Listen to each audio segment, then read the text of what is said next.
দেখছেন মেশিন দিয়ে কীভাবে বালু উত্তোলন করা হচ্ছে। আসলে বাঙালির বুদ্ধি বলে কথা। এখন আর পুকুর কাটতে যেমন ভেকু মেশিন প্রয়োজন হয়, ঠিক বালু উত্তোলন করতে পুকুর থেকেই এইভাবে মেশিনের সাহায্যে, অর্থাৎ এটাকে বলা হয় ড্রেজার মেশিন।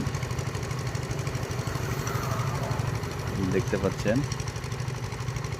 অনেক অংশই কেটে ফেলেছে পুকুরে।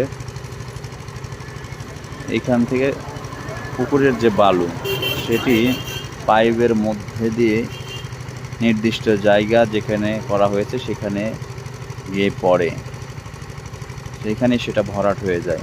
অর্থাৎ নিচু জায়গা ভরাটের কাজ কিন্তু এইভাবেও করা যায়, আপনারা যেটা দেখতে পাচ্ছেন এখন।